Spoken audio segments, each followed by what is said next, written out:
እናድርግ? እሺ እስቲ ቆይ። ኧረ በስመ አብ ገስት ይሁሉ ሰው አለ። ዲያቆን መዝሙሩ እንዴት እየሄደ ነው? ትንሽ ቢዚ ሆንኩኝ ብታይ፣ ቢዚ ሆንኩ፣ ሩጫ ሆነ። እስቲ የተወሰነ መዝሙር ዲያቆን ፖስት ያደርገዋል። መዝሙር ያሬድ እያላችሁ እስቲ እየገባችሁ ሰብስክራይብ አድርጉ። ያላረጋችሁ ያላያችሁም እያያችሁ ግቡ ዩቲዩብ ላይ። ቆይ እስቲ አሁን እሱ ብዙም አይደለም። ቆይ እንመለስበታለን። አሁን እሱ ብዙም ኢምፖርታንት አይደለም አብርሽዬ። እስቲ ብዙ ነገር ስላለ ደግሞ ታውቃለህ፣ አንዳንድ ነገሮች መስተካከል አለባቸው እና እስቲ መከራ እናስተካክላለን። የሚስተካከለው እሺ። ገስት ከቦርናጊን ጋር ነበር አይደል እየተወያያችሁ የነበራችሁት? መስፍኔ ቤት አለ ቢገባ አሪፍ ነው። እሺ ዮኒ ሚውት አድርግልን ፕሊዝ። በየተራ ሰጣችኋለሁ። እሺ ኢንዱ ሰላም ብያለሁ። ከላይ ልጀምር። ሰላም ኢንዱ ከላይ ያለውን ይቅርታ። እንዴ ኢንዱና እንዴ ይቅርታ። ሰላም ናችሁ? ሰላም ብያለሁ ዳቆን። እግዚአብሔር ይመስገን። ሰላም ናንተ ነው ወንድም አለም። ማን ልበል? ከየት የተውነት ነህ? እንደሹ ባላለ ከኦርቶዶክስ ቤተ እምነት። እሺ ወንድም ጥያቄ ኖሮክ ነው? አይ ዝም ብዬ ለመከታተል ነው የገባሁት። እሺ ይሁን ተቀመጥ፣ ችግር የለውም። እሺ ኢሞጂ ናታን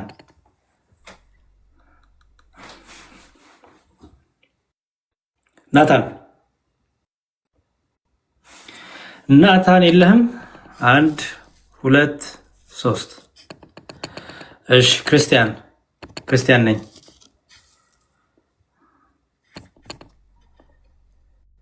ክርስቲያን ነኝ። እሺ እንዴ አሁን ቀጥል። ዲያቆንዬ እንዴት ነህ? እንኳን አደረሳችሁ። እንኳን አደረሰን። እግዚአብሔር ይመስገን። ሰላም ላንተ ይሁን። ሰላም ይብዛ። ሰላም ነኝ። አሜን። አው ቀደም እሱኔ ቤት ስለነበርኩኝ እዚህ ምን አልከኝ? ድምጽህ በጣም እንትን ይላል። አሁን አይሰማም? እሺ ምን አልከኝ? መስፍኔ ቤት ስለነበርኩኝ ከዛ ወደ መስፍኔ ቅዳሴ ሲገባ ነው ወደዚህ የመጣሁትኝና ለዛ ነው መዝሙር። እሺ እንግዲህ ጥያቄ ያላቸው ከበዙ አወርዳችኋለሁ፣ ግን ተቀመጡ፣ ችግር የለውም። እሺ የቻይንኛ ጽሑፍ ያለው ማን ነው? እኔ ነኝ፣ ኪንግ ነኝ። ዲያቆን እንዴት ነው? ኪንግ ሰላም ነው። አንተ እንዴት ነው? እንኳን አደረሱት። አሜን። እንኳን አንተ ነኝ ወንድም፣ አንቱ አትበል። ኧረ እኔ በዚህ ጉዳይ እንኳን አንዳንዴ ገስት ልካችሁ የማታውቁ ሰዎች እኔ ያሩ ነው ለምን እንትን እንደምትሉ። እሺ ኪንጎ እንዴት ነው? ሁሉ ሰላም ነው? እየበረታ ነው? ጾሙ እንዴት ነው? አሪፍ ነው፣ እግዚአብሔር ይመስገን። ተመስገን። እግዚአብሔር ይመስገን። እንደ ቸርነቱ እግዚአብሔር ቸር ነው ብቻ ስለ ቸር ነው ብቻ በሱ ቸርነቱ ጥሩ ነው፣ እየረዳን ነው። ያ ምን ልታዘዝ ኪንጎዬ? አይ እንዲሁ ጠፍተዋልና ናፍቆኝ ነው፣ ለዛ ነው ሰላም ለበሉት ብዬ።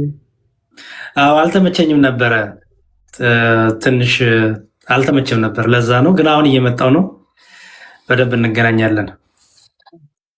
እስኪ ተስፋ እናደርጋለን። አይጥፉ ግን ተስፋ እናደርጋለን። እሺ አልጠፋም ኪንጎዬ። እሺ ወንድም አለ። እሺ ዮኒ ሰላም ብያለሁ። ዮኒ ሰላም ዲያቆንዬ። እግዚአብሔር ይመስገን። ሰላም ላንተ ይሁን። አቤት አይሰማም ዲያቆን? ይሰማል። እግዚአብሔር ይመስገን። ልማር ነው የገባው። ትንሽ ልቆይ። ከኦርቶዶክስ ነኝ። እሺ ይሁን፣ ችግር የለውም። መልካም። እሺ ወንድሜ ሀንቾ ሰላም ብያለሁ።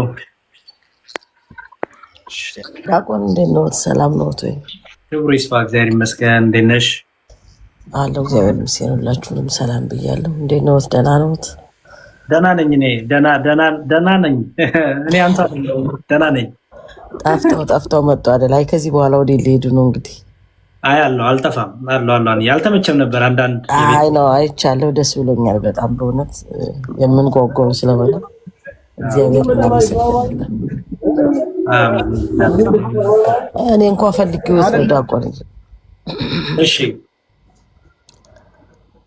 እንግዲህ የሆነ የሚማር ሰው አለና እንዴት ካናዳ ነው ያለው ልጁና እንዴት አድርገው እንደሚያስተምሩት አዶን አላውቅም። ከልጅቷ ጋር ስልክዎትን ቢልኩኝ ስልኩ አልስጠውትና ላገናኘሁት ያው ትንሽ ከሌላ እንትን ስለሆነ ያው ቋንቋው በእናንተ ካልሆነ እንግሊዘኛውን የሚችሉ እዛ ትንሽ ስለሌሉ ነው።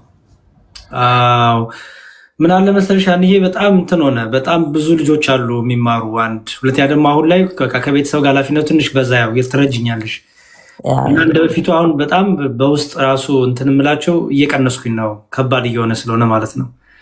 እና የትና ስልክ አለሁት እንደ የዲያቆን ዳዊት ዶክተር ዳዊት አጣው ነበር ስልካቸው። እስቲ እሳቸው ጋር ልሞክር፣ ምክንያቱም በእንግሊዘኛው ካልሆነ በሌላ ማስተማር ስለማይቻል ነውና። አንደርስታንድ። በቃ ችግር የለውም። በውስጥ አስቀምጪና ስልክሽን ጻፊልኝና አስቀምጥልሻለሁ የዲያቆን ዳዊትን። ምን ላይ እዚህ ላይ ላስቀምጥልዎት? አዎ ኢንቦክስ አርጊኝ። አዎ በዚሁ ጻፊልኝ ማለት ነው ቲክታክ ላይ። በቃ እሺ ዲያቆን እሺ አስቀምጥልሻለሁ። ደስ ብሎኛል። መብርሃን በእውነት የምንፈልገውን ስላደረገች አሜን። እንኳን ሰላም መጡሽ ዲያቆን። እሺ እግዚአብሔር ያክብርልኝ አንቺው። እሺ ፊላ ሰላም ብያለሁ። ሰላም ዲያቆንዬ፣ እንዴት አመሹ? እግዚአብሔር ይመስገን። እናንተ ጋር ሌሊት እኛ ጋር ቀን። አዎ እንደዛ ነው። እሺ ከኦርቶዶክስ ቤተክርስቲያን ነኝ እኔ። እሺ ምን ልታዘዝ? ጀምረው ነው ጥያቄው? የትኛውም ቶፒክ ላይ ይቻላል ጥያቄ። ማቆ ከሆነ መልሳለሁ፣ ካልሆነ ደግሞ ጠይቄ መጥቼ መልስላለሁ። ችግር የለውም ዲያቆን። ያው ከዚህ በፊት እርሶ ሜንሽን ሲያደርጉት ስለሰማው ነው እንትን ስለ ቅዱሳን ነገረ ቅዱሳን ላይ ስናወራ አንደኛ ቆሮንቶስ ምዕራፍ 12 ላይ ያለችዋን ነገር ጠቅሰው ሲያወሩ ሰምቼ ነበር። ከዚህ በፊት የተሳሰርን ብልቶች ነን ብለው ነበር። በሰማያት ያሉት ቅዱሳንም እኛም የተሳሰርን ነን፣ ክፍሉ እንደዛ ነው የሚለው ብለው ነበር። እና ከፕሮቴስታንት ወንድመቶች የምንደረሰኝ ጥያቄ ክፍሉ ላይ ከመጀመሪያው ጀምሮ የሚያወራው አሉ ቤተክርስቲያን ውስጥ ስለተከፋፈለው የጸጋ ስጦታ ነው። ለሁሉም እንደየአቅሙ ይሰጠዋል የጸጋ ስጦታ። ብዙ ጸጋ ያለው የከበረ ይሆናል፣ ትንሽ ያለው ደግሞ ያው እንደመጠኑ እየወረደ ይሄዳል አሉኝ። እንደዚህ አይነት ጥያቄ ደርሶኝ ነበር። በዚህ ዙሪያ ምን ሊል ይችላል ዲያቆን? አይደለም ማንበብ ነው። ምን እልሃለሁ፣ ማንበብ ካነበብከው ሚውት አድርገልኝ። ድምፅ አለ ከጀርባ ማንበብ ነው ወንድም አለም። ካነበብከው እዛው መልሶ አለ። ሰው ስለ ጸጋ የሚያወራበት ክፍል አለ፣ ደግሞ ስለ ብልቶች የሚያወራበት ክፍል አለ። ስለዚህ እሱ መለየት ያስፈልጋል። ስለ ጸጋ የሚያወራውን በደንብ ማስቀመጥ ነው፣ ስለ አካል ብልቶች የሚያወራውን ደግሞ ማየት ነው። እንዲያውም ምንድነው የሚለው መሰለ አካል አንድ እንደሆነ ብዙ ብልቶች እንዳሉበት፣ ነገር ግን የአካል ብልቶች ብዙዎች ሳሉ አንድ አካል እንደሆኑ ክርስቶስ ደግሞ እንዲሁ ነው። አይሁድ ብንሆን፣ የግሪክ ሰዎችን ብንሆን፣ ባሪያዎችን ብንሆን፣ ጨዋችን ብንሆን እኛ ሁላችን በአንድ መንፈስ አንድ አካል ነን። አየው አሁን እያወራ ያለው እንዲሁ ስለ መክሊት፣ ስለ ጸጋ፣ ስለ አንድ ሰባኪ፣ ስለ አንድ ዘማሪ አይደለም የሚያወራው። ምክንያቱም ምንድነው የሚለው አስተውል። አይሁድም ብንሆን፣ የግሪክ ሰዎችን ብንሆን፣ ባሪያዎችን ብንሆን፣ ጨዋችን ብንሆን እኛ ሁላችን በአንድ መንፈስ አንድ አካል እንደሆን ተጠምቀናልና ይላል። አየው እያወራ ያለው በጥምቀት ወደ ክርስቶስ አካል ስትጨምሩት ብልቶች ነው። ኦኬ አይሁዶች አሉ፣ ግሪኮች አሉ፣ ባሪያ፣ ጨዋ፣ በቃ ሁሉም አምነው ሲጠመቁ የክርስቶስ አካል ይሆናሉ፣ ብልቶች ይሆናሉ። ኦኬ ስለዚህ እያወራ ያሉ ስለምንድን ማለት ነው? ወደ ክርስቶስ አካል ስለተጨመሩት፣ ወደ ቤተክርስቲያን ስለተጨመሩት ብልቶች ነው የሚያወራው። ቀጠለና ሁላችንም አንዱ መንፈስ ጠጥተናል አለ። አስተውል። ሁላችንም አንዱ መንፈስ ጠጥተናል፣ ሁላችንም በአንድ መንፈስ ተጠምቀናል። ፐርፌክት። ከዛ አካል ብዙ ብልቶች እንጂ አንድ ብልት አይደለምና አለ። አየው እግር እኔ እጅ አይደለሁም የአካል ክፍል አይደለሁም ብትል ይህም በማለቷ የአካል ክፍል መሆን አይቀራልን ይላል። አየው አሁን ስለዚህ እያወራ ያለው ስለ ዘማሪ፣ ስለ ዲያቆን፣ ስለ ካህን አይደለም ያወራ ያለው፣ ስለ አገልግሎትም አይደለም ያወራ ያለው። እያወራ ያለው ስለምንድን ነው? ብልቶች አሉ። አንዱ ብልት አያስፈልገኝም ቢል ማለት ነው። ኦልሬዲ ምን ሆነው ወደ ክርስቶስ በጥምቀት አንድ ሆነው ከክርስቶስ ጋር ከአካሉ ጋር አንድ ሆነው ኦኬ ግሪካዊና አይሁዳዊ ጨዋ ያለ ባሪያ ያለ ሁሉ አንድ ሆነው ከዛ በኋላ ወደ አካል ተጋጥመው ያ የተጋጠሙት ብልቶች አካሉ ላይ ያሉት ብልቶች አንዱ አያስፈልገኝ ማለት አይችልም። ምን ማለት ነው? ደካማ ካለ ኃጢአተኛ ካለ የደከመ ካለ በስጋ ድካም በኃጢአት በበደል የደከመ ካለ የበረቱት ያስቡታል ማለት ነው። የበረቱት ሊፍታፕ ያደርጉታል፣ ወደ ላይ ያበረቱታል። ኦኬ የህብረት ጸሎት። ለዚህ ቤተክርስቲያን የቅዱሳን ህብረት ናት የምትባለው ለዛ ነው። ስለዚህ ክፍሉ ራሱ የሚያወራውን በደንብ መለየቱ ጥሩ ነው። ሰው ከዛ ምን አለ? እኔ እጅ አይደለሁም የአካል ክፍል አይደለሁም ብትል ይህም በማለቱ የአካል ክፍል መሆን አይቀራልን? ጆሮም እኔ አይን አይደለሁም የአካል ክፍል አይደለሁም ቢል ይህም በማለቱ የአካል ክፍል መሆኑ ይቀራልን? አካል ሁሉ አይን ቢሆን መስማት ወዴት በተገኘ? አየው ሁሉ መስማት ቢሆንስ ማሽተት ወዴት በተገኘ? አሁን ግን እግዚአብሔር እንደወደደ ብልቶችን እያንዳንዳቸውን በአካል አድርጓል። ሁሉ አንድ ብልት ቢሆኑስ አካል ወዴት በሆነ? ዳሩ ግን አሁን ብልቶች ብዙዎች ናቸው፣ አካል ግን አንድ ነው። አይን እጅን አታስፈልገኝም ልትለው አትችልም። ወይም ራስ ደግሞ እግሮችን አታስፈልጉኝ ሊላቸው አይችልም። ነገር ግን አለ አስተውል፣ ደካሞች የሚመስሉ የአካል ብልቶች ይልቁንም ያስፈልጋሉ። እንዴ እነዚህ ደካሞች ተብሎ ጸጋ ያላቸው ማለት ነው። ባይዘወይ ያለ ጸጋ ያለ መክሊት የተፈጠረ ሰው የለም። ኤኖክ ሁላችንም ጸጋ አለን፣ ሁላችንም መክሊት አለን። ያለ መክሊት ያልተፈበቃ ባዶ የሆነ ሰው የለም። በተለይ መንፈስ ቅዱስን በጥምቀት ስታገኝ ጸጋ ነው የሚሰጥህ። ኦኬ ጸጋ መንፈስ ቅዱስ ያድርባል፣ ጸጋ ታገኛለህ። ቁጭ ብሎ መማር እኮ ጸጋ ነው። የእግዚአብሔርን ቤት መጠር እኮ ጸጋ ነው። ፕሮግራም መምራት እኮ ጸጋ ነው። አየህ ለሰዎች ወንጌል መመስከር እኮ ጸጋ ነው። ቆመ መዘመርም ጸጋ ነው። አየህ ሰው ልዩ ልዩ ጸጋዎች አሉ። አሁን ግን እያወራ ያለው ስለምንድን ነው ማለት ነው? ደካማዎች ስለሆኑ ብልቶች። ደካማ ማለት ጸጋ ስለሌላቸው ማለት አይደለም። ስለምንድን ነው እያወራ ያለው? ምክንያቱም አንድ ሰው ለምሳሌ ልጠይቅህ አንተን አለ ወንድሜ ለምሳሌ እኔ ዲያቆን ነኝ፣ ዘማሪ ነኝ። አንተ ጸጋ የለህም እንበል፣ ወይም የዘማሪ ጸጋ እንበለው፣ ብቻ ጸጋ የሚባል ነገር የለህም እንበል። ምሳሌ ነው የምሰጥህ። ደካማ ልትባል ነው አንተ? ነው እንደዛ ሳይሆን ጠይቄ መረዳት ጸጋ አለኝ ማለት ነው። በቃ ጎበዝ አየኸው። ስለዚህ እዚህ ጋር ደካማና የከበሩ ብልቶች ብሎ የሚያስቀምጣቸው የዘማሪ የሆነ ደግሞ ዘማሪ ያልሆነ ሰባኪ የሆነ ሰባኪ ያልሆነ እያለ አይደለም። ኦኬ ይልቁንም ምን እያለ ነው? በአካሉ ላይ ሆኖ ብልቶች ሆኖ ተጨምረው ግን በስጋ ድካም ያሉ የክርስቶስ አካል ናቸው። መንፈሳዊ ፍሬ ግን ለማፍራት የሚታገሉ ማለት ናቸው። እነዚህ ብልቶች ያስፈልጋሉ።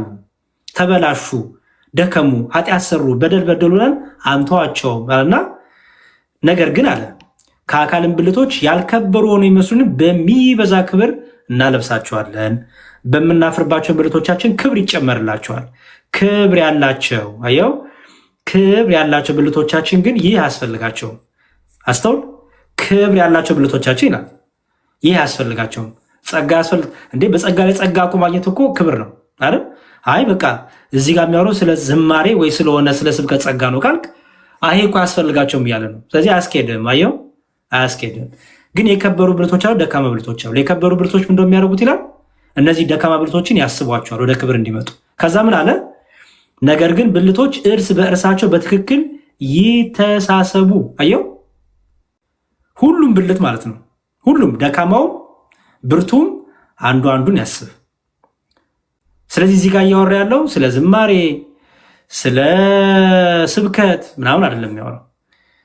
ስለዚህ በብልቶች መካከል የሚኖር መተሳሰብ ይኖር፣ በአካል መለያየት እንዳይሆን ለጎደው ብልት የሚበልጥ ክብር እየሰጠ እግዚአብሔር አካል ምን አድርገው ይላል? አገጣጠመው ይላል። ስለዚህ አንድ ብልት ቢሰቃይ ብልቶች ሁሉ ከእርሱ ጋር ይሰቃያሉ። አንድ ብልት ቢከብር ብልቶች ሁሉ ከእርሱ ጋር ደስ ይሰኛሉ።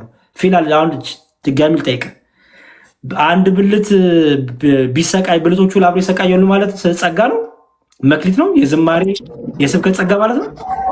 እንደዛ ሳይሆን ያው በአንዱ ብልት ላይ የሚደርስ መንፈቅናም ሊሆን ይችላል፣ ሌላም ነገር ሁሉንም የቤተ ክርስቲያንን ህብረት ያስጨንቃል መሰለኝ። በቃ ህብረቱ ያ ህብረት ያ የቤተ ክርስቲያን ህብረት ያ የክርስቲያኖች ህብረት አንዱ አንዱን ያግዛል ነው። በምን በጸሎት በምልጃ በልመና ያግዛል።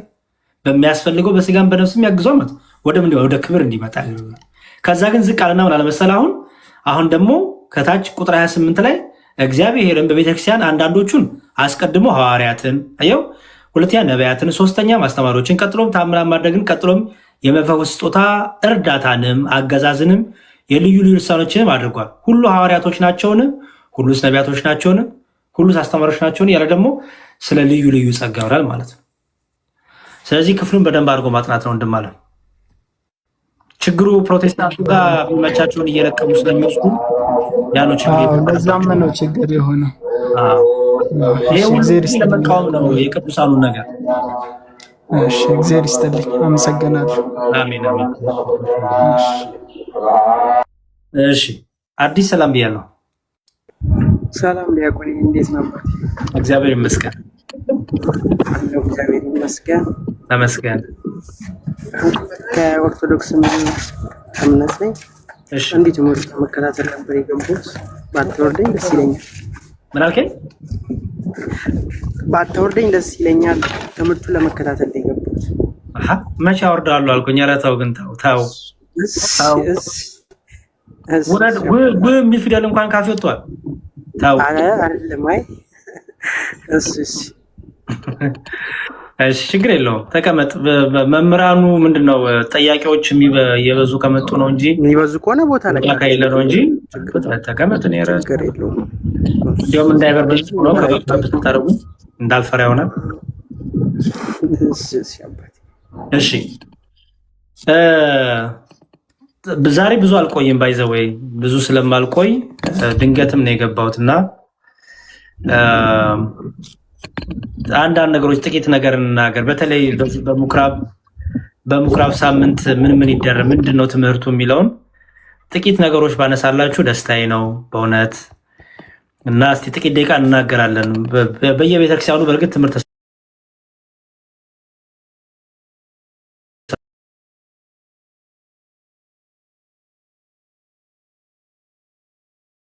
ወደ ምኩራብ አይገባም። መባና መስዋዕት የሚገባው ወደ መቅደሱ ነው የሚገባው። ይሄም አንድ ትልቁ ልዩነት ነው። በምኩራብ መስዋዕት አያደርሱም፣ መስዋዕት አያቀርቡም። በሬ፣ በግ፣ ርግብ በምኩራብ የሚገባ ወደ ምኩራብ የሚገባ አይደለም። ወደ መቅደስ ግን የሚገባ ነው። ስለዚህ ወደ መቅደሱ ሲገባ ጌታ በሬዎችንና በጎችን እርግቦችንን የሚሸጡትን ገንዘብ ላውጮችንም ተቀምጦ አገኘ ይላል። ጌታ እኮ ወደ መቅደስ እኮ ሲያስተምር እኮ በመቅደስ እኮ ሲገኝ እኮ ይሄ የመጀመሪያው አይደለም። ይህን ታውቃላችሁ። የመጀመሪያው አይደለም። ባለፈው ቅድም ነግራቸዋለሁ። ባለፈው አልኩኝ ቅድም ነግራቸዋለሁ። አምላካችን ኢየሱስ ክርስቶስ በ12 ዓመቱ በቤተ መቅደስ አይደለ እናቱ ድንግል ማርያምና ዮሴፍ ያገኙት አይደል? እንዲህ ይላል። ላንብብላችሁ። ማቴዎስ ወንጌል ላይም ተቀምጧል በደንብ። እሺ እንዲህ ይላል። እሺ በመቅደስ እኮ ጌታ ይገኝ ነበረ። የሚገርማችሁ ነገር ይገኛል ጌታ። ያያቸዋል እኮ በሬዎችን፣ ለዋጮችን እነዚህ ሁሉ ያያል። ግን ጌታ ለምን የዛለት ጠብቆ ጅራፍን ገምዶ አስወጣቸው ቢባል ትልቁ መልስ ምንድን ነው? ጌታ ያለ ጊዜው ሁሉን በጊዜው ስለሚያደርግ እርሱ ባወቀ እርሱ በፈቀደ ሁሉም በጊዜው ነው የሚያደርገው። አንድም ሊታገሳቸው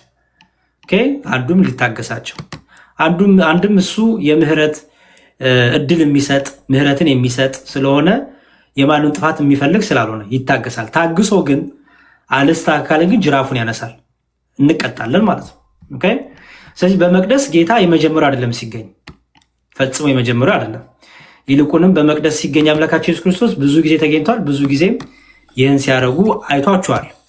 ይሄ ግን የሚለየው ለምንድን ነው? አሁን ትልቁ ጥያቄ ይሄ የሚለየው ለምንድን ነው? ምን ተፈጠረ? ምንስ ሆኖ ነበረ? እሺ እንዲህ ይላል የሉቃስ ወንጌል ምዕራፍ 2 ቁጥር 46 ላይ የሉቃስ ወንጌል ምዕራፍ 2 ቁጥር 46 ከ3 ቀንም በኋላ በመምህራን መካከል ተቀምጦ ሲሰማቸው ሲጠይቃቸው በመቅደስ አገኙት ይላል። የሉቃስ ወንጌል ምዕራፍ 2 ቁጥር 46 አያችሁ ምን ይላል? በመቅደስ አገኙት ይላል። ማንን? ጌታችንን።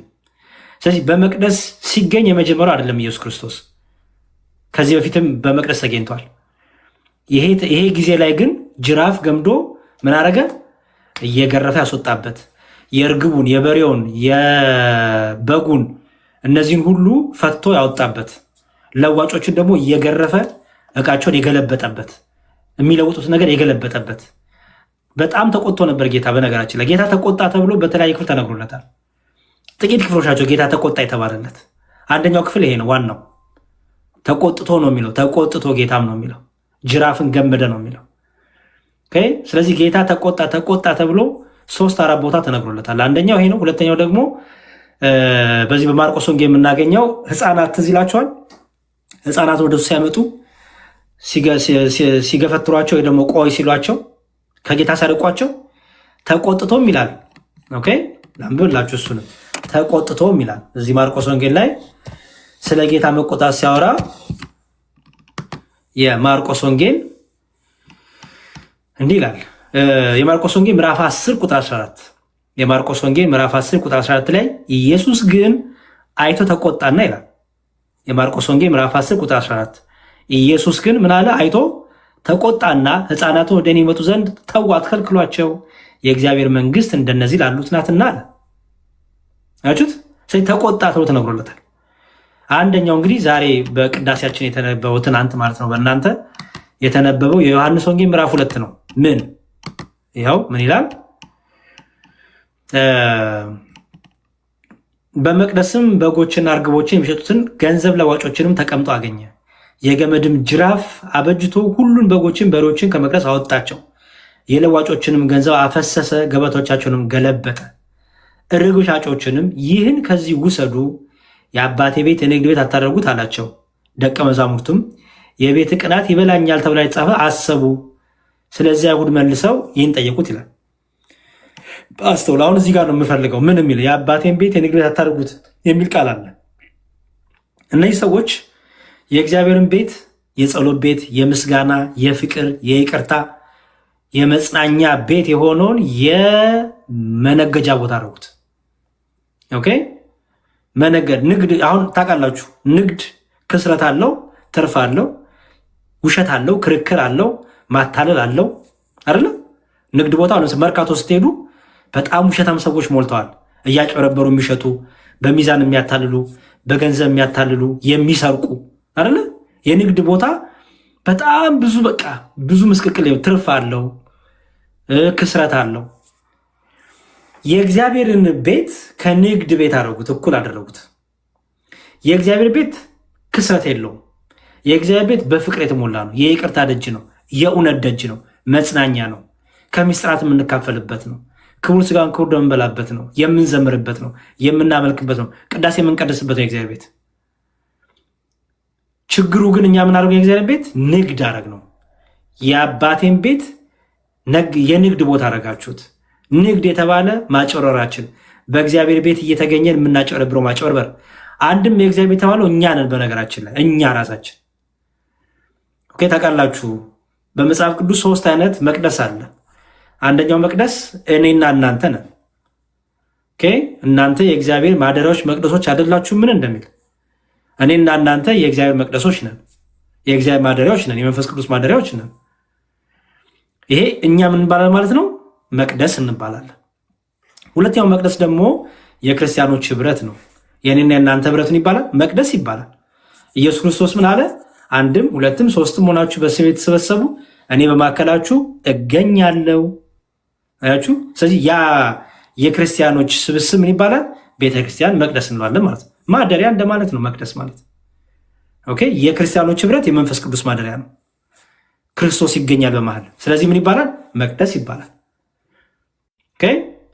ሶስተኛው ደግሞ ህንፃ ቤተክርስቲያን ነው። ህንፃው ሚስጥራት የምንፈጽምበት፣ ስጋው ደግሞ የምንቀበልበት፣ ልጆቻችንን የምናጠምቅበት፣ ቃለ እግዚአብሔር የምንሰማበት፣ አምልኮ የምንፈጽምበት፣ ህብረት ፍቅር የምናደርግበት፣ ፈውስ ስጋ ፈውስ ነፍስ ያለበት፣ ይሄ ደግሞ ይባላል ህንፃ ቤተክርስቲያኑ ማለት ነው። ኦኬ። እኛ ኦርቶዶክሲያን ምን አለን? ህንፃ ቤተክርስቲያን አለን። እኛ አዳራሽ የለንም። ምክንያቱም ህንፃ ቤተክርስቲያን አለን። ምን የምናደርግበት፣ ስጋው ደግሞ የምንፈተትበት፣ ሚስጥራት የምንፈጽምበት። በቤታችን አይደለም እኛ ሚስጥራት የምንፈጽመው፣ በእግዚአብሔር ቤት ሚስጥራት እንፈጽማለን። ስለ እግዚአብሔር ቤት አንዳንድ ጥቅሶች ልስጣችሁ። የእግዚአብሔር ቤት በጣም የሚፈራ የምንጠነቀቅለት ነው የእግዚአብሔር ቤት። እንዲሁም ማን ነው ቅዱስ ጳውሎስ ለጢሞቴዎስ ሲጽፍለት በጣም የሚገርም ነገር ጽፎለታል።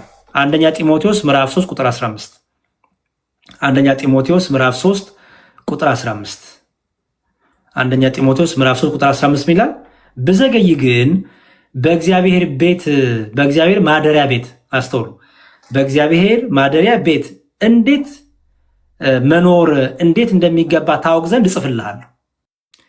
ቤቱም የእውነት አምድና መሰረት የሕያው የእግዚአብሔር ቤተ ክርስቲያን ነው። ያችሁ ይሄ ህንፃ ቤተ ክርስቲያኑ የሕያው እግዚአብሔር ምንድን ነው? ቤት ነው። ኦኬ። ቤቱም የእውነት አምድና መሰረት ነው። ጉልላቱ ክርስቶስ የሆነለት በክርስቶስ ደም የከበረ መላእክት ከኛ ጋሉበት፣ ቅዱሳኑ ከኛ ጋሉበት፣ ሰማዕታቱ ከኛ ጋሉበት፣ ማህበረ መላእክቱ ከኛ ጋለበት የሰማይ ደጅ የሆነች። ለዚህ ነው ስንገባ ወደ ቤተክርስቲያን ሰላም ለኪ ቅድስት ቤተክርስቲያን አምሳለ ኢየሩሳሌም እንላለን አይደል? የሰማያዊት ኢየሩሳሌም አምሳል የሆንሽ በምድር ያለሽ በምድር የተተከልሽ ግን ሰማያዊውን የምታሳይን አንቺ የሰማያዊት ኢየሩሳሌም ምሳሌ የሆንሽ ቅድስት ቤተክርስቲያን ሰላም ልሻለሁ እንላለን። ስለዚህ ምን እንላለን ማለት ነው? አስተውሉ። ቤቱ የእግዚአብሔር ቤት ምንድን ነው? የእውነት አምድና መሰረት ነው። ለምን? መሰረቱ ምን ስለሆነ? ኢየሱስ ክርስቶስ ስለሆነ። ክርስቶስ የሌለበት ቤተ መቅደስ፣ ክርስቶስ የሌለበት ቤት፣ ክርስቶስ የሌለበት ቤት ዝም ብሎ ህንፃ፣ ዝም ብሎ አዳራሽ ነው። ዝም ብሎ አዳራሽ ነው። ስጋው ደግሞ የማይፈተትበት፣ የጌታ ስጋና ደም የማይበላበት የማይጠጣበት፣ ክርስቲያኖች ተገናኝተው የጌታን ስጋና ደም የማይበሉበት የማይጠጡበት ዝም ብሎ አዳራሽ ነው። ዝም ብሎ ሄዶ ፓርቲ እንደመጨፈር ነው። እኛ ስቴጅ የለንም። ኦኬ፣ ሾው አይደለም የምናሳየው፣ ጭፈራ አይደለም የምናሳየው። እኛ መሰዊያ አለን። መሰዊያችን በቤተ መቅደሱ አለ፣ በእግዚአብሔር ቤት አለ። በመሰዊያችን ላይ ክቡር ስጋን ክቡር ደሙን እንፈትታለን። አስተውሉ። ኦኬ፣ በመሰዊያ ላይ እናደርጋለን፣ የጌታን ስጋና ደም እናቀርባለን። ስለዚህ እኛ በቤተክርስቲያናችን እኛ ምን የለንም? ስቴጅ የለንም፣ መድረክ የለንም። ያለን ምንድን ነው? መሰዊያ ነው ያለን። መሰዊያ ያለን ከሌሎቹ የሚለየን ከፕሮቴስታንቱ የሚለየን ይሄ ነው። ፕሮቴስታንቱ በተለይ ጴንጤቆስታል ምን አላቸው? ስቴጅ ነው ያላቸው፣ መድረክ ነው ያላቸው። ኦኬ፣ እኛ ደግሞ መሰዊያ ያለን። ስለዚህ እኛ ምናለን? የእነሱ አዳራሽ ነው እንላለን። ኦኬ፣ እኛ ደግሞ መሰዊያ ስላለን ከአንዱ ስጋና ከአንዱ ደም ስለምንበላ ስለምንጠጣ እኛ ምናለን? መቅደስ አለን፣ ቤተክርስቲያን አለን፣ የእግዚአብሔር መገኘቱ ያለበት የእግዚአብሔር ማደሪያው የሆነ ቤተክርስቲያን አለን እንላለን። ያቺ የተከበረች ቦታ፣ ያቺ የፍቅር ቦታ፣ ያቺ የእግዚአብሔር መገኘቱ እየድን የምንጽናናበት። እንዴ በጣም እኮ የሚገርም ነው። ቤተክርስቲያን እኮ ቢቆለፍ፣ እስቲ ኮመንት ላይ መልሱልኝ። ቤተክርስቲያን ተቆልፎ በር ላይ ሄዳችሁ ጸልያችሁ አታውቁም? በር ላይ ሄዳችሁ ጸልያችሁ አታውቁም? መልሱልኝ ኮመንት ላይ። ቤተክርስቲያን ቢቆለፍም በር ላይ ሄዳችሁ እያነባችሁ ከእግዚአብሔር ጋር እያወራችሁ ጸልያችሁ አታውቁም? ቅዳሴ በሌለበት ሰዓት ታውቃላችሁ አይደል? ኦኬ፣ እስቲ ከፕሮቴስታንቱ ወንድሞቻችን ማነው አዳራሽ ከተዘጋ ከተቆለፈ በኋላ ጨርሰው አምልኳቸውን ጨርሰው ከሄዱ በኋላ ተመልሶ መጥቶ እዛ አዳራሹ በሩ ጋር ቆሞ ጸሎት የሚያደርጋለ? ጸሎት የሚያደርጋለ? የለም፣ የለም። ኦኬ፣ ልዩነቱን ይዩት። እኛ የእግዚአብሔርን ቤት ያን ህንፃውን ለእኛ ድንጋይ ብቻ አይደለም፣ ብረት ብቻም አይደለም፣ የእግዚአብሔር መገኘቱ አለበት። ለምን? መሰዊያው ባለበት እግዚአብሔር አለ። መሰዊያው አለ፣ እዛ የጌታ ስጋና ደም ይቀርባላ፣ የጌታ ስጋና ይፈተታላ። የጌታ ስጋና ደም በሚፈተትበት ክርስቶስ ይገኛል። ስለዚህ ሁሌም ሄደን ወደ ቤቱ ሄደን ከእግዚአብሔር ጋር እናገራለን። ወደ ቤቱ ሄደን እግዚአብሔርን እናየዋለን፣ እናናገር፣ አባታችንን አምላካችንን እናናግረዋለን። በፕሮቴስታንትስ አዳራሹ ከተቆለፈ በኋላ ሄዶ አዳራሹ ጋር ሄዶ እግዚአብሔር እኮ በዚህ ይገኛል፣ ይሄ እኮ የእግዚአብሔር መገኘት ነው፣ ስለዚህ ቆሜ ጸሎት ላድርግ የሚል የለም። አያችሁ ምን ያህል ልዩነት እንዳለን አመላከታችን። ስለዚህ ኢየሱስ ክርስቶስ በደንብ አስተውሉ። ምንድን ነው ቅዱስ ጳውሎስ ለጢሞቴዎስ ልጁ ለመንፈሳዊ ልጁ ምን አለው? ብዘገይ ግን በእግዚአብሔር ማደሪያ ቤት መኖር እንዴት እንደሚገባ ታውቅ ዘንድ በእግዚአብሔር ቤት በእግዚአብሔር ማደሪያ በክርስቲያኖች ህብረት እንዴት ነው መመላለስ የሚገባ? እግዚአብሔር መገኘቱ አለበት። እግዚአብሔር ህላ ያለበት እግዚአብሔር ባለበት ክርስቲያኖች እንዴት መኖር ያለባቸው መመላለስ ያለባቸው? ቤቱ ምን ስለሆነ የእውነት አምድና መሰረት የሕያው እግዚአብሔር ቤተ ክርስቲያን ስለሆነ። ስለዚህ እንመለስ።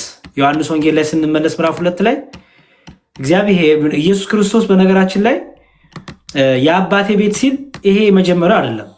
ኦኬ፣ የአባቴ ቤት ሲል ኢየሱስ ክርስቶስ ይሄ የመጀመሪያው አይደለም። ይሄ ለሁለተኛ ጊዜ ነው የአባቴ ቤት አለው። ኦኬ፣ ትዝ ይላችሁ እንደሆነ ቅድም የሰጧችሁ በዚህ በሉቃስ ወንጌል ላይ እመቤታችን ጌታችን ጠፍቶባት ባገኘችው ጊዜ አንድ ጠፋህ ልጃችን ልጄ አስጨነከን እኮ ጠፍተህ አስጨነከን ስትለው የመለሰ መልስ ነበር ኢየሱስ ክርስቶስ። ምን እና ንባ ምን ችግር አለው? የሉቃስ ወንጌል ምዕራፍ 2 እንዲህ ይላል። በደንብ አስተውሉ ምን እንደሚል ጌታ። የሉቃስ ወንጌል ምዕራፍ 2 ላይ እሺ ከቁጥር 46 ከ3 ቀንም በኋላ በመምህራን መካከል ተቀምጦ ሲሰማቸው ሲጠይቃቸውን በመቅደስ አገኙት። የሰሙትም ሁሉ በማስተዋልና በመልሱ ተገረሙ። ባዩትም ጊዜ ተገረሙ። እናቱም እንዲህ አለችው፣ ድንግል ማርያም ምን አለችው? ልጄ ሆይ ለምን እንዲያደረክብን? እነሆ አባትና እኔ የተጨነቅን ስንፈልግ ነበር አለችው። እርሱም እንዲህ አለ፣ ስለምን ፈለጋችሁኝ? በአባቴ ቤት ያችሁት በአባቴ ቤት እሆን ዘንድ ይገባኝ አላወቃችሁምን? አለ። አስተውሉ። በማን ቤት ነው ያለው? በአባቴ ቤት። ስለዚህ ያን መቅደስ ስንት ለሁለተኛ ጊዜ ነው አባቴ ቤት ያለው። አንዳንድ ሰው በቃ የዮሐንስ ወንጌል ምዕራፍ 2 ላይ ብቻ አባቴ ቤት ያለ ይመስላችኋል። ነው አስቀድሞ ገና በ12 ዓመቱ በመቅደስ ያገኙትም ምን ብሎ መልሷል? መቅደሱን የአባቴ ቤት ብሎ ጠርቶታል። አያችሁ። ኋላ ደግሞ በዮሐንስ ወንጌል ምዕራፍ 2 ላይ በዛሬ እያጠናን ባለ ነው ለዋጮችን ደግሞ ገርፎ ካወጣ በኋላ ምን አለ? የአባቴን ቤት የንግድ ቤት አደረጋችሁት ብሎ ደግሞ ሲቆጣት ያላችሁ። ስለዚህ መቅደሱን የአባቴ ቤት ሲሉት ያላችሁ። አንድም ቦታ ላይ ግን ምኩራብን የአባቴ ቤት አይለው። ኦኬ። ስለዚህ ከዛ እንደዚህ ያደረገ ጌታ እርግብና ዮሐንስ ወንጌል ምዕራፍ 2 ላይ እንደምታነቡት ሚላል ምን አስወጣ? እርግብን አይደለ? እርግብን ሌላስ? በሬን እና በጎችን። አስተውሉ። 3 ነገሮችን አምላካችን ኢየሱስ ክርስቶስ ከመቅደስ አስወጣ። ምን? በሬ፣ በግ፣ ርግብ። እነዚህ በሬ፣ በግ፣ ርግብ በኦሪት ዘሌዋውያን ላይ እንደምታነቡት ለመስዋዕት የሚቀርቡ ናቸው። አንድ ሰው ኃጢአት ሲሰራ፣ አንድ ሰው በደል ሲሰራ ለመስዋዕት የሚያቀርቡት ርግብ ያቀርባሉ፣ በሬ ያቀርባሉ፣ በግ ያቀርባሉ። ኦኬ፣ ያው ታውቁታላችሁ የመስዋዕቱን ስርዓት። ኢየሱስ ክርስቶስ ለምን እነዚህን አስወጣ ቢባል እርሱ እውነተኛው አማናዊው ከዚህ በኋላ የብሉይ ኪዳን የእንስሳት ደም ማፍሰስ፣ የበግ ደም ማፍሰስ፣ ኦኬ፣ የርግቦችን ደም ማፍሰስ፣ የእንስሳት ደም በአጭሩ አይፈስም። በቃ አለቀ። ስርዓትን ሰራ። ኦኬ፣ ኦሪት ለሐዲስ ኪዳን፣ ብሉይ ኪዳን ለሐዲስ ኪዳን ጥላው ነውና ሊመጣ ለአማናዊ በግ ለእውነተኛው መስዋዕት ጥላው ነውና ያስተራደበ የእንስሳቱ መስዋዕት ለአማናዊ መስዋዕት ጥላ ነውና ደም ሳይፈስ ስርየት የለም። ኦኬ፣ ይታረድ የነበረው በግ ለአማናዊ በግ ለኢየሱስ ክርስቶስ ምሳሌ ነውና፣ ስለዚህ ምን አደረገ? አዲስ ስርዓትን ሰራ። ከመቅደስ ማን አስወጣ? ርግቦችን፣ በሬዎችን እና በጎችን አስወጣ። ለምን? ከዚህ በኋላ ምን ስለሚሆን የእንስሳት መስዋዕት በእግዚአብሔር ቤት አይቀርብም። ይልቁንም እውነተኛው ኢየሱስ ክርስቶስ እውነተኛው በግ የእግዚአብሔር ልጅ እውነተኛው በግ አማናዊ በግ የፋሲካችን በግ የሚታረደው በግ ኢየሱስ ክርስቶስ ስጋውን ይቆርሳል፣ ደሙን ያፈሳልና በመስቀል ላይ ቤዛ ይሆናል፣ ይታረዳልና።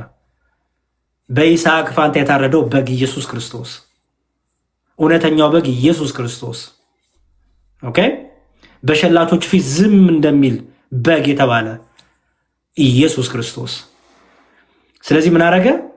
ርግቦችን፣ በሬዎችንና በጎችን ከቤተ መቅደስ አስወጣ ማለት ነው። በጣም ጥሩ።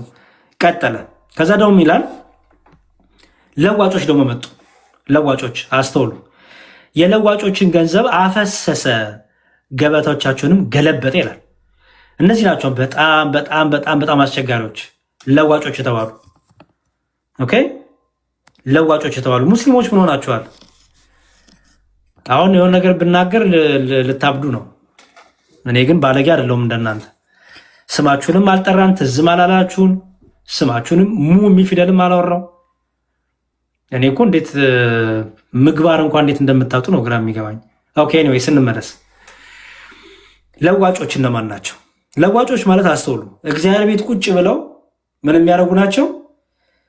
ለምሳሌ እና እንደዚህ ስትሏቸው ገንዘብ ክፈሉ የሚሏችሁ፣ መክሊታቸውን ጸጋቸውን በገንዘብ የሚደራደሩ፣ እግዚአብሔር የሰጣቸውን ነገር በገንዘብ የሚለውጡ፣ ኦኬ ንጽህናን በመርከስ የሚለውጡ፣ ቅድስናን በመርከስ የሚለውጡ፣ ትህትናን በትዕቢት የሚለውጡ፣ ፍቅርን በጥላቻ የሚለውጡ እነዚህ ምን ይባላሉ? ለዋጮች ይባላሉ። ቁጭ ብለው በእግዚአብሔር ቤት ምን ያደርጋሉ? ይለዋውጣሉ ገንዘብ። አንዱ ሲመጣ አንዱ፣ አንዱ ሲመጣ አንዱ፣ ይሄ አየር ባየር ይሰራሉ። እንደዚህ አይነት ዛሬ በቤተክርስቲያን አሉ። ሞልተናል። በእግዚአብሔር ቁጭ ብለን ዘረኝነትን የምናቀነቅን፣ ዘረኝነትን የምንሸውጥ፣ ዘረኝነትን የምንገባበዝ፣ ስድብን የምንገባበዝ፣ ሐሜትን የምንገባበዝ፣ ሐሜትን የምንሸቅጥ፣ ሐሜትን የምንነግድ፣ ስድብን የምንነግድ ነጋዴዎች፣ ሌቦች አለን። ከእግዚአብሔር ቤት የምንዘርፍ፣ እግዚአብሔርን የምናሳዝን፣ የእኛ ጥቅም፣ የእኛ ስጋ፣ የእኛ ምቾት፣ የእኛ ድሎት ይሙላ እንጂ ጉዳያችን የሚሆን የእግዚአብሔር ነገር በነፃ የተሰጣችሁን በነፃ ስጡ የሚለውን እንኳን የሚታገለን ለአገልጋይ አይከፈል እያልኩ አይደለም። የሚያበረየው አፉን አትሰሩ ይላል። ለአገልጋይም የሚገባውን ይሰጣል። አገልጋይ ግን መደራደር የለበትም። አገልጋይ ግን ቁጭ ብሎ ይሄን ካልከፈልከኝ ይሄን አልመጣም፣ እንዲህ ካላረከኝ እንዲህ ካላረከኝ እያለ እንደ መንገድ ስራ ኮንትራት መፈራረም አይጠበቅበትም። ምክንያቱም አገልግሎታችን በረከት የሚያስገኝ ነው። እንዴ ብንዘምር በእግዚአብሔር ጸጋ ስለሰጠን ነው። ብንቀድስ እግዚአብሔር ጸጋ ስለሰጠን ነው። ብንሰብክ እግዚአብሔር ጸጋ ስለሰጠን ነው። ይህ በየትኛው ችሎታ ያመጣኸውን ነው የምትለውጠው በገንዘብ? በየትኛው ችሎታ ያመጣሁትን ጸጋ ነው ቁጭ ብዬ በገንዘብ የምለውጠው? ወደ ቤተ እግዚአብሔር ሰዎች ሲመጡ ቁጭ ብዬ የምሸቅጠው የምለውጠው? ለዋጮች ነበሩ በቤተ መቅደስ፣ ነጋዴዎች፣ አጭበርባሪዎች ማለት ናቸው። ኢየሱስ ክርስቶስ እነዚህን ሳይ ተቆጣ። ምክንያቱም ቁጭ ብሎ የእግዚአብሔር ቤት ንግድ ቤት አድርገውታል። ዛሬም እኛ እንደዚህ አይደል ያደረግነው? ጉቦኞች ነን፣ ሙሰኞች ነን። ለማገልገል ጉቦን ከፍላል፣ የሆነ ነገር ጉቦን ከፍላለን። ነጋዴዎች። ጌታችን ጅራፉን እስኪያነሳ ድረስ ነው። ጅራፉን ያነሳለት ግን ከቤቱ ነው የሚጀምረው። በምኩራብ ጊዜ ትልቁ የምናስበው በቃ ጌታ እኮ ጅራፍ ገምዶ ገርፎ አስወጣ የሚለው አይደለም። ባይዘወይ እኔና እናንተ ምንድን ነው የምንማረው ከዛ? እኔና እናንተ ስለ የሚጠብቀን ካልተስተካከልን፣ እኔና እናንተስ እግዚአብሔር ጅራፉን ገምዶ ይመጣ ዛሬ ማን ይሆን የሚተርፈው? ማን ይሆን የሚጸናው? ማን ይሆን ንጹህ ሆኖ የሚገኘው? ማን ይሆን በንጽህና በቅድስና እያገለገለ ያለው? ማን ይሆን እንደሚቀድሰው እንደሚዘምረው እንደሚሰብከው እየኖረ ያለው? ማን ይሆን እንደተሰጠው አደራ ፍሬ እያፈራ ያለው? ማን ነው በእውነት በትህትና በንጽህና በቅድስና እያገለገለ ያለው? አልዋሸንም፣ አልቀጠፍንም፣ አልዘረፍንም፣ የእግዚአብሔርን ቤት ሰውን አላጭበረበርንም፣ አላታለልንም። አሁን ቲክቶክ ላይ ነው ይሄን ሰሞን መስቀላቸውን አንጠልጥለው ምንፍቅና የሚናገሩ አላያችሁ? እግዚአብሔር ልቦና ይስጣቸው ለእነዚህ አይነት ወንድሞች። ትልቅ መስቀል አንጠልጥለው እኔ ኦርቶዶክስ ነኝ፣ በቃ ጥምቀት አያድንም፣ እኔ ኦርቶዶክስ ነኝ፣ ቁርባን አያድንም፣ ምንም ለዋጮች ይባላሉ እነዚህ። እግዚአብሔር ቤት ቁጭ ብለው ምንፍቅናን የሚለውጡ ክርስቲያንን እያሉ የሚያጨረብሩ ለዋጮች፣ እውነተኛውን ትምህርት በክደት ትምህርት የሚለውጡ ለዋጮች ይባላሉ። ወይ ወጥተው አልወጡ ወይ ደግሞ እግዚአብሔር ቤት ሆነው ደግሞ የሚለውጡ አሉ። የቤተክርስቲያኗን ትምህርት፣ የቤተክርስቲያኗን መክሊት፣ የቤተክርስቲያኗን ጸጋ በምን በክደት የሚለውጡ በምንፍቅና የሚለውጡ። ይሄ ባይዘዌ ለዋጭነት ነው። እግዚአብሔር ጅራፉን እስኪያነሳ ነው። በዚህ ቲክታክ ላይ ፉን ምናምን ስላልን አይደለም። ስለዚህ ክርስቶስ ምን አደረገ? የእነዚህ ለዋጮቹን ገንዘብ አፈሰሰ፣ ገበቶቻችሁን ሁሉ ገለበጠ። ርግብ ሻጮችንም ይህን ከዚህ ውሰዱ አለ። ውሰዱ፣ አውጡ፣ ከዚህ ርግባችሁን ውሰዱ፣ አውጡ፣ በሬዎቻችሁንም ውሰዱ፣ በጎቻችሁንም አውጡ፣ ከዚህ ውሰዱ፣ የቤት ቅናት ይበላኛል ተብሎ እንደተጻፈ አስቡ ይላል። የት ነው የተባለው? የቤት ቅናት በልታኛለች የሚለው የት ነው የሚገኘው? ጌታችን ይሄን ሐዋርያቱ ይሄን ሲያስቡ የት የተጽፈው ነው ብንል መዝሙረ ዳዊት ላይ እናገኘዋለን። መዝሙረ ዳዊት ላይ በዚህ በመዝሙረ ዳዊት ያለውን ላንብብላችሁ። ዲያቆኑ በልዑል ድምፅ ከፍ ብሎ ምን ያደርገዋል? ይህን ያዜመዋል፣ ይሰብከዋል። ቅዳሴ ላይ ምስባክ ይህን ይሰብካል። እስመ ቅናተ በላኒ እያለ የቤት ቅናት በልታኛለችና። መዝሙረ ዳዊት በአፕሊኬሽን የምጠቀሙ ከሆነ መዝሙር 69 በአፕሊኬሽን የምጠቀሙ ከሆነ መዝሙር 69 ከቁጥር 9 ላይ አለላችሁ። በአፕሊኬሽን የምጠቀሙ ከሆነ በኖርማሉ የምጠቀሙ ከሆነ መዝሙር 68 ላይ አለላችሁ። መዝሙር 68 ቁጥር 9 ላይ ምን ይላል? የቤት ቅናት በልታኛለችና የሚሰድቡን ስድብ በላያ ላይ ወድቋልና ነፍሴን በጾም አስመረርኋት ለስድብም ሆነብኝ ይላል። ኦኬ፣ የቤት ቅናት በልታኛለች። ስለዚህ የትኛው ትዝ አላቸው? በመዝሙረ ዳዊት የተነገሩት ትንቢት ትዝ አላቸው። ግን መዝሙረ ዳዊት ላይ ያለው ቃል ይሄ ብቻ አይደለም የሚለው። ምን ይላል? በደንብ አስተውሉ። አንደኛ የቤት ቅናት በልታኛለች ይላል። ሁለተኛ ደግሞ ወደ ምኩራብ አይገባም። መባና መስዋዕት የሚገባው ወደ መቅደሱ ነው የሚገባው። ይሄም አንድ ትልቁ ልዩነት ነው። በምኩራብ መስዋዕት አያደርሱም፣ መስዋዕት አያቀርቡም። በሬ፣ በግ፣ ርግብ በምኩራብ የሚገባ ወደ ምኩራብ የሚገባ አይደለም። ወደ መቅደስ ግን የሚገባ ነው። ስለዚህ ወደ መቅደሱ ሲገባ ጌታ በሬዎችንና በጎችን እርግቦችንም የሚሸጡትን ገንዘብ ላጮችንም ተቀምጦ አገኘላል። ጌታ እኮ ወደ መቅደስ እኮ ሲያስተምር እኮ በመቅደስ እኮ ሲገኝ እኮ ይሄ የመጀመሪያው አይደለም። ይህን ታውቃላችሁ። የመጀመሪያው አይደለም። ባለፈው ቅድም ነግራቸዋለሁ። ባለፈው አልኩኝ፣ ቅድም ነግራቸዋለሁ። አምላካችን ኢየሱስ ክርስቶስ በ12 ዓመቱ በቤተ መቅደስ አይደለ እናቱ ድንግል ማርያምና ዮሴፍ ያገኙት አይደል? እንዲህ ይላል። ላንብብላችሁ። ማቴዎስ ወንጌል ላይም ተቀምጧል በደንብ። እሺ፣ እንዲህ ይላል። እሺ፣ በመቅደስ እኮ ጌታ ይገኝ ነበረ። የሚገርማችሁ ነገር ይገኛል ጌታ። ያያቸዋል እኮ በሬዎችን፣ ለዋጮችን፣ እነዚህ ሁሉ ያያል። ግን ጌታ ለምን የዛለት ጠብቆ ጅራፍን ገምዶ አስወጣቸው ቢባል ትልቁ መልስ ምንድን ነው? ጌታ ያለ ጊዜው ሁሉን በጊዜው ስለሚያደርግ እርሱ ባወቀ እርሱ በፈቀደ ሁሉም በጊዜው ነው የሚያደርገው። አንድም ሊታገሳቸው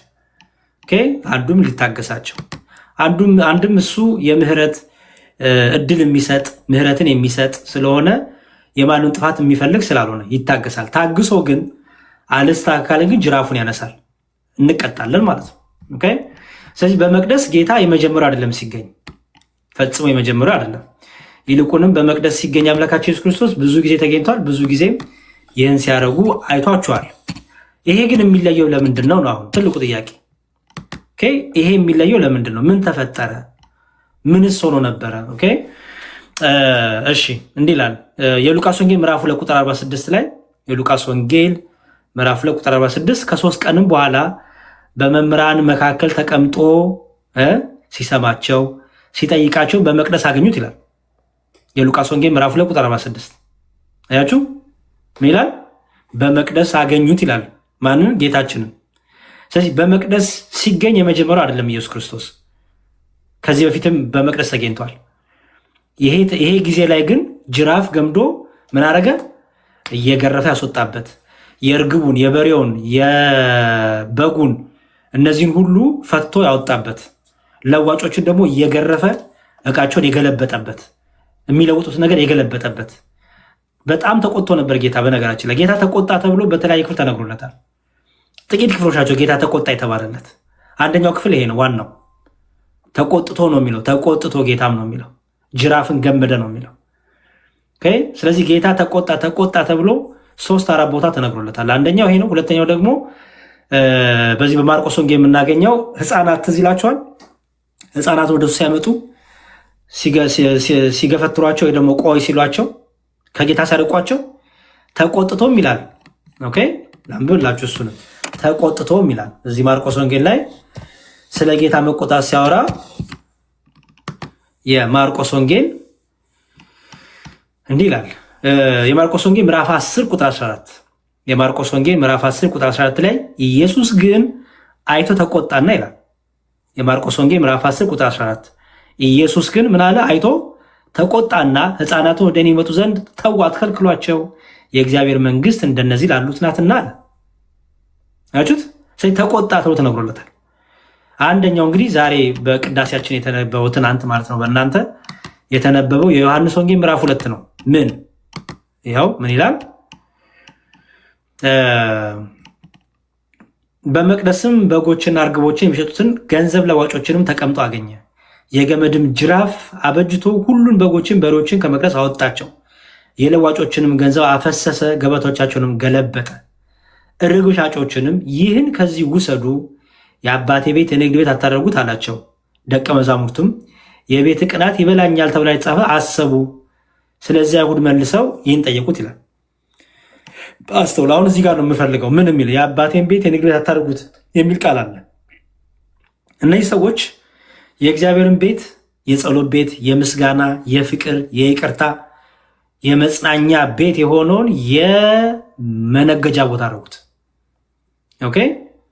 መነገድ ንግድ። አሁን ታውቃላችሁ፣ ንግድ ክስረት አለው፣ ትርፍ አለው፣ ውሸት አለው፣ ክርክር አለው፣ ማታለል አለው አይደለ? ንግድ ቦታ መርካቶ ስትሄዱ በጣም ውሸታም ሰዎች ሞልተዋል። እያጭበረበሩ የሚሸጡ፣ በሚዛን የሚያታልሉ፣ በገንዘብ የሚያታልሉ፣ የሚሰርቁ አይደለ?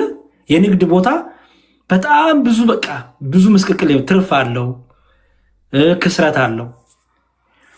የእግዚአብሔርን ቤት ከንግድ ቤት አደረጉት፣ እኩል አደረጉት። የእግዚአብሔር ቤት ክስረት የለውም። የእግዚአብሔር ቤት በፍቅር የተሞላ ነው። የይቅርታ ደጅ ነው። የእውነት ደጅ ነው። መጽናኛ ነው። ከምስጢራት የምንካፈልበት ነው። ክቡር ስጋን ክቡር ደም የምንበላበት ነው። የምንዘምርበት ነው። የምናመልክበት ነው። ቅዳሴ የምንቀደስበት ነው የእግዚአብሔር ቤት። ችግሩ ግን እኛ የምናደርገው የእግዚአብሔር ቤት ንግድ አደረግ ነው። የአባቴን ቤት የንግድ ቦታ አደረጋችሁት። ንግድ የተባለ ማጭበርበራችን፣ በእግዚአብሔር ቤት እየተገኘን የምናጭበረብረው ማጭበርበር። አንድም የእግዚአብሔር ቤት የተባለው እኛ ነን። በነገራችን ላይ እኛ ራሳችን ታውቃላችሁ፣ በመጽሐፍ ቅዱስ 3 አይነት መቅደስ አለ። አንደኛው መቅደስ እኔና እናንተ ነን። እናንተ የእግዚአብሔር ማደሪያዎች መቅደሶች አይደላችሁ ምን እንደሚል፣ እኔና እናንተ የእግዚአብሔር መቅደሶች ነን፣ የእግዚአብሔር ማደሪያዎች ነን፣ የመንፈስ ቅዱስ ማደሪያዎች ነን። ይሄ እኛ ምን እንባላለን ማለት ነው? መቅደስ እንባላለን። ሁለተኛው መቅደስ ደግሞ የክርስቲያኖች ህብረት ነው። የኔና የእናንተ ህብረትን ይባላል፣ መቅደስ ይባላል። ኢየሱስ ክርስቶስ ምን አለ? አንድም ሁለትም ሶስትም ሆናችሁ በስሜ የተሰበሰቡ እኔ በማዕከላችሁ እገኛለሁ። አያችሁ። ስለዚህ ያ የክርስቲያኖች ስብስብ ምን ይባላል? ቤተክርስቲያን፣ መቅደስ እንለዋለን ማለት ነው። ማደሪያ እንደማለት ነው መቅደስ ማለት። የክርስቲያኖች ህብረት የመንፈስ ቅዱስ ማደሪያ ነው። ክርስቶስ ይገኛል በመሃል። ስለዚህ ምን ይባላል? መቅደስ ይባላል። ሶስተኛው ደግሞ ህንፃ ቤተክርስቲያኑ፣ ህንፃው ሚስጥራት የምንፈጽምበት፣ ስጋው ደግሞ የምንቀበልበት፣ ልጆቻችንን የምናጠምቅበት፣ ቃለ እግዚአብሔር የምንሰማበት፣ አምልኮ የምንፈጽምበት፣ ህብረት ፍቅር የምናደርግበት፣ ፈውስ ስጋ ፈውስ ነፍስ ያለበት፣ ይሄ ደግሞ ይባላል ህንፃ ቤተክርስቲያኑ ማለት ነው። እኛ ኦርቶዶክሲያን ምን አለን? ህንፃ ቤተክርስቲያን አለን። እኛ አዳራሽ የለንም። ምክንያቱም ህንፃ ቤተክርስቲያን አለን። ምን የምናደርግበት፣ ስጋው ደግሞ የምንፈትትበት፣ ሚስጥራት የምንፈጽምበት። በቤታችን አይደለም እኛ ሚስጥራት የምንፈጽመው፣ በእግዚአብሔር ቤት ሚስጥራት እንፈጽማለን። ስለ እግዚአብሔር ቤት አንዳንድ ጥቅሶች ልስጣችሁ። የእግዚአብሔር ቤት በጣም የሚፈራ የምንጠነቀቅለት ነው የእግዚአብሔር ቤት። እንዲሁም ማን ነው ቅዱስ ጳውሎስ ለጢሞቴዎስ ሲጽፍለት በጣም የሚገርም ነገር ጽፎለታል።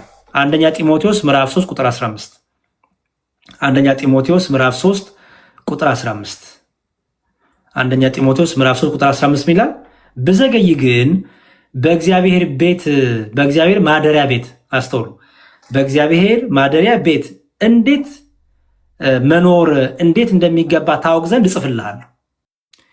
ቤቱም የእውነት አምድና መሰረት የሕያው የእግዚአብሔር ቤተ ክርስቲያን ነው። ያችሁ ይሄ ህንፃ ቤተ ክርስቲያኑ የሕያው እግዚአብሔር ምንድን ነው? ቤት ነው። ኦኬ። ቤቱም የእውነት አምድና መሰረት ነው። ጉልላቱ ክርስቶስ የሆነለት ኦኬ። በክርስቶስ ደም የከበረ መላእክት ከኛ ጋር አሉበት፣ ቅዱሳኑ ከኛ ጋር አሉበት፣ ሰማዕታቱ ከኛ ጋር አሉበት፣ ማህበረ መላእክቱ ከኛ ጋር አለበት። የሰማይ ደጅ የሆነች ለዚህ ነው ስንገባ ወደ ቤተክርስቲያን ሰላም ለኪ ቅድስት ቤተክርስቲያን አምሳለ ኢየሩሳሌም እንላለን አይደል?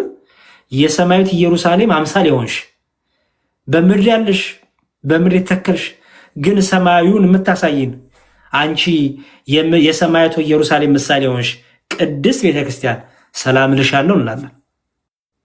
ስለዚህ ምን እንላለን ማለት ነው? አስተውሉ። ቤቱ የእግዚአብሔር ቤት ምንድን ነው? የእውነት አምድና መሰረት ነው። ለምን? መሰረቱ ምን ስለሆነ? ኢየሱስ ክርስቶስ ስለሆነ። ክርስቶስ የሌለበት ቤተ መቅደስ፣ ክርስቶስ የሌለበት ቤት፣ ክርስቶስ የሌለበት ቤት ዝም ብሎ ህንፃ፣ ዝም ብሎ አዳራሽ ነው። ዝም ብሎ አዳራሽ ነው። ስጋው ደግሞ የማይፈተትበት፣ የጌታ ስጋና ደም የማይበላበት የማይጠጣበት፣ ክርስቲያኖች ተገናኝተው የጌታ ስጋና ደም የማይበሉበት የማይጠጡበት ዝም ብሎ አዳራሽ ነው። ዝም ብሎ ሄዶ ፓርቲ እንደመጨፈር ነው። እኛ ስቴጅ የለንም። ኦኬ ሾው አይደለም የምናሳየው፣ ጭፈራ አይደለም የምናሳየው። እኛ መሰዊያ አለን። መሰዊያችን በቤተ መቅደሱ አለ፣ በእግዚአብሔር ቤት አለ። በመሰዊያችን ላይ ክቡር ስጋን ክቡር ደሙን እንፈትታለን። አስተውሉ። ኦኬ በመሰዊያ ላይ እናደርጋለን፣ የጌታን ስጋና ደም እናቀርባለን። ስለዚህ እኛ በቤተ ክርስቲያናችን እኛ ምን የለንም? ስቴጅ የለንም፣ መድረክ የለንም። ያለን ምንድን ነው? መሰዊያ ነው ያለን። መሰዊያ አለን። ከሌሎቹ የሚለየን ከፕሮቴስታንቱ የሚለየን ይሄ ነው።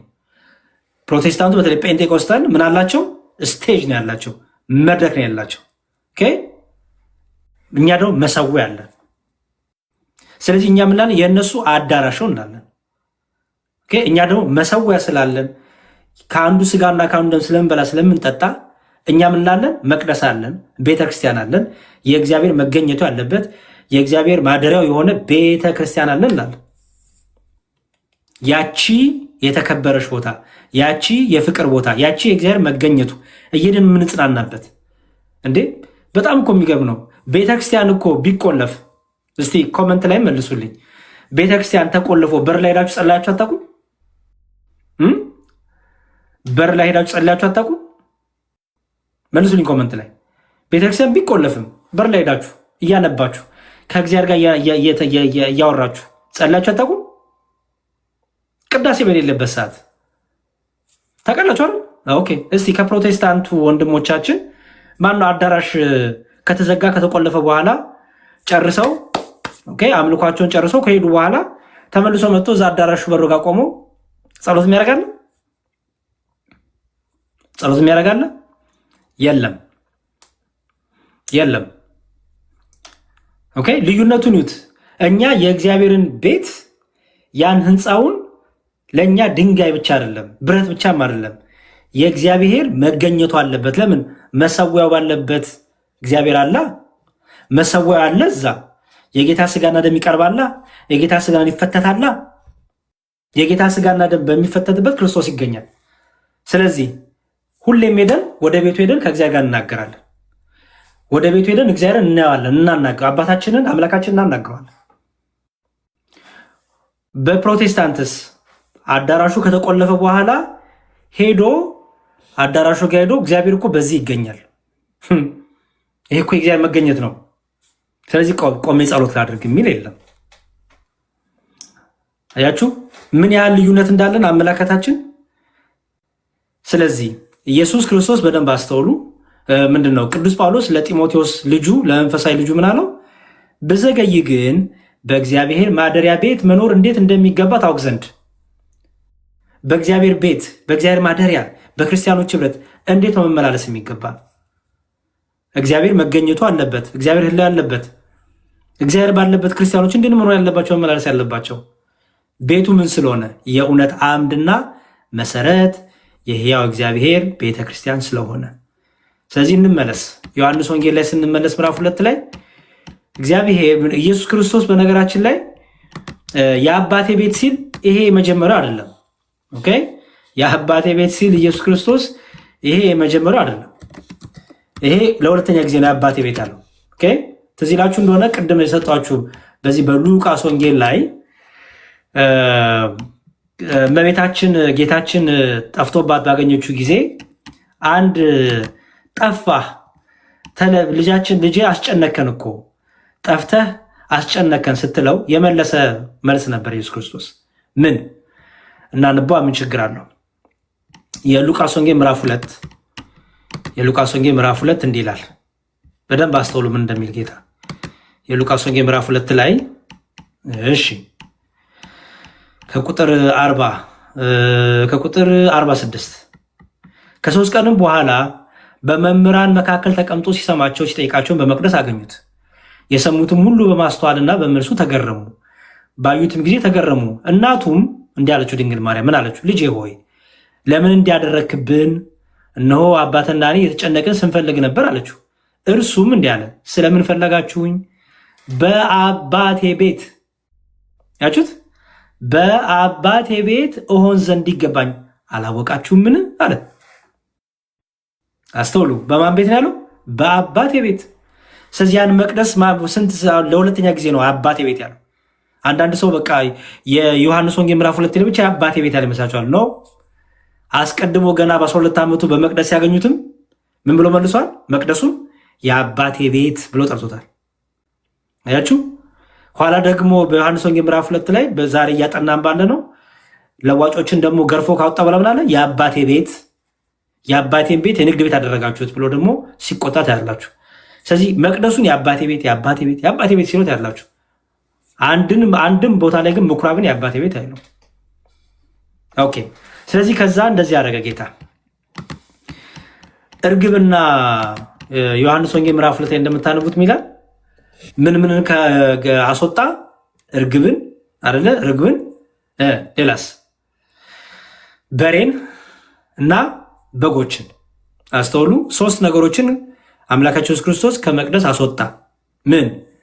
በሬ፣ በግ፣ ርግብ።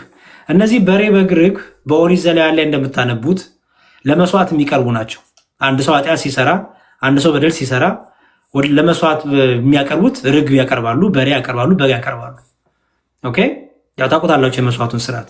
ኢየሱስ ክርስቶስ ለምን እነዚህን አስወጣ ቢባል እርሱ እውነተኛው አማናዊው ከዚህ በኋላ የብሉይ ኪዳን የእንስሳት ደም ማፍሰስ፣ የበግ ደም ማፍሰስ፣ ኦኬ፣ የርግቦችን ደም ማፍሰስ፣ የእንስሳት ደም በአጭሩ አይፈስም። በቃ አለቀ። ስርዓትን ሰራ። ኦኬ፣ ኦሪት ለሐዲስ ኪዳን፣ ብሉይ ኪዳን ለሐዲስ ኪዳን ጥላው ነውና ሊመጣ ለአማናዊ በግ ለእውነተኛው መስዋዕት ጥላው ነውና ያስተራደበ የእንስሳቱ መስዋዕት ለአማናዊ መስዋዕት ጥላ ነውና ደም ሳይፈስ ስርየት የለም። ኦኬ፣ ይታረድ የነበረው በግ ለአማናዊ በግ ለኢየሱስ ክርስቶስ ምሳሌ ነውና፣ ስለዚህ ምን አደረገ? አዲስ ስርዓትን ሰራ። ከመቅደስ ማናስወጣ? ርግቦችን፣ በሬዎችን እና በጎችን አስወጣ። ለምን? ከዚህ በኋላ ምን ስለሚሆን የእንስሳት መስዋዕት በእግዚአብሔር ቤት አይቀርብም። ይልቁንም እውነተኛው ኢየሱስ ክርስቶስ እውነተኛው በግ የእግዚአብሔር ልጅ እውነተኛው በግ አማናዊ በግ የፋሲካችን በግ የሚታረደው በግ ኢየሱስ ክርስቶስ ስጋውን ይቆርሳል፣ ደሙን ያፈሳልና በመስቀል ላይ ቤዛ ይሆናል፣ ይታረዳልና። በይስሐቅ ፋንታ የታረደው በግ ኢየሱስ ክርስቶስ እውነተኛው በግ ኢየሱስ ክርስቶስ። ኦኬ፣ በሸላቾች ፊት ዝም እንደሚል በግ የተባለ ኢየሱስ ክርስቶስ። ስለዚህ ምን አደረገ? ርግቦችን፣ በሬዎችንና በጎችን ከቤተ መቅደስ አስወጣ ማለት ነው። በጣም ጥሩ። ቀጠለ። ከዛ ደግሞ ይላል ለዋጮች ደግሞ መጡ። ለዋጮች አስተውሉ። የለዋጮችን ገንዘብ አፈሰሰ፣ ገበታዎቻቸውንም ገለበጠ ይላል። እነዚህ ናቸው በጣም በጣም በጣም በጣም አስቸጋሪዎች ለዋጮች የተባሉ። ኦኬ፣ ለዋጮች የተባሉ ሙስሊሞች ምን ሆናችኋል? አሁን የሆነ ነገር ብናገር ልታብዱ ነው። እኔ ግን ባለጌ አይደለሁም እንደናንተ። ስማችሁንም አልጠራን፣ ትዝም አላላችሁን፣ ስማችሁንም የሚል ፊደልም አላወራው። እኔ እኮ እንዴት ምግባር እንኳን እንዴት እንደምታጡ ነው ግራ የሚገባኝ። ኦኬ ኤኒዌይ ስንመለስ ለዋጮች እነማን ናቸው? ለዋጮች ማለት አስተውሉ፣ እግዚአብሔር ቤት ቁጭ ብለው ምን የሚያደርጉ ናቸው?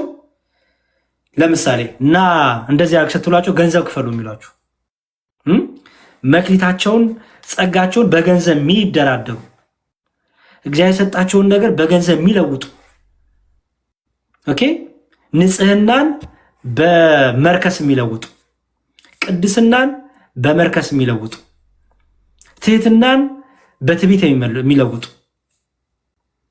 ፍቅርን በጥላቻ የሚለውጡ እነዚህ ምን ይባላሉ? ለዋጮች ይባላሉ።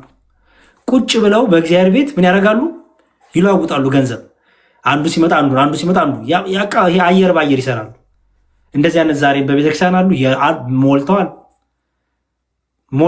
ሞልተናል። በእግዚአብሔር ቁጭ ብለን ዘረኝነትን የምናቀነቅን፣ ዘረኝነትን የምንሸውጥ፣ ዘረኝነትን የምንገባበዝ፣ ስድብን የምንገባበዝ፣ ሐሜትን የምንገባበዝ፣ ሐሜትን የምንሸቅጥ፣ ሐሜትን የምንነግድ፣ ስድብን የምንነግድ ነጋዴዎች፣ ሌቦች አለን። ከእግዚአብሔር ቤት የምንዘርፍ፣ እግዚአብሔርን የምናሳዝን፣ የእኛ ጥቅም፣ የእኛ ስጋ፣ የእኛ ምቾት፣ የእኛ ድሎት ይሙላ እንጂ ጉዳያችን የሚሆን የእግዚአብሔር ነገር በነፃ የተሰጣችሁን በነፃ ስጡ የሚለውን እንኳን የሚታገለን ለአገልጋይ ይከፈል እያልኩ አይደለም። የሚያበረየው ብራፍና ትሰሩ ይላል። ለአገልጋይም የሚገባውን ይሰጣል። አገልጋይ ግን መደራደር የለበትም። አገልጋይ ግን ቁጭ ብሎ ይሄን ካልከፈልከኝ ይሄን አልመጣም፣ እንዲህ ካላረከኝ እንዲህ ካላረከኝ እያለ እንደ መንገድ ስራ ኮንትራት መፈራረም አይጠበቅበትም። ምክንያቱም አገልግሎታችን በረከት የሚያስገኝ ነው። እንዴ ብንዘምር በእግዚአብሔር ጸጋ ስለሰጠን ነው። ብንቀድስ እግዚአብሔር ጸጋ ስለሰጠን ነው። ብንሰብክ እግዚአብሔር ጸጋ ስለሰጠን ነው። ይህ በየትኛው ችሎታ ያመጣኸውን ነው የምትለውጠው በገንዘብ?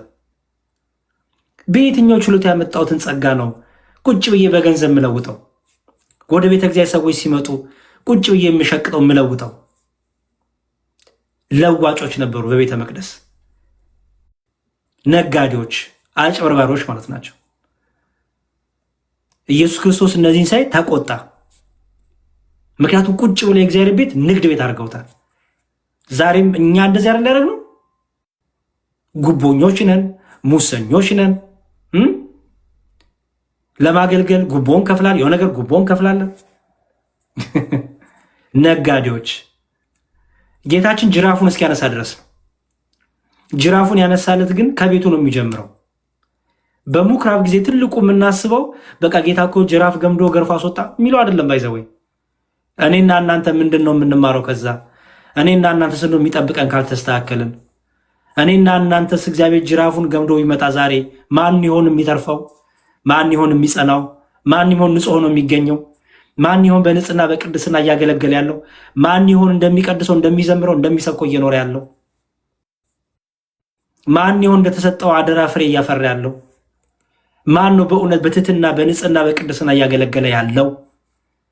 አልዋሸንም፣ አልቀጠፍንም፣ አልዘረፍንም፣ የእግዚአብሔርን ቤት ሰውን አላጭበረበርንም፣ አላታለልንም። አሁን ቲክቶክ ላይ ነው ይሄን ሰሞን መስቀላቸውን አንጠልጥለው ምንፍቅና የሚናገሩ አላያችሁ? እግዚአብሔር ልቦና ይስጣቸው ለእነዚህ አይነት ወንድሞች። ትልቅ መስቀል አንጠልጥለው እኔ ኦርቶዶክስ ነኝ፣ በቃ ጥምቀት አያድንም፣ እኔ ኦርቶዶክስ ነኝ፣ ቁርባን አያድንም፣ ምንም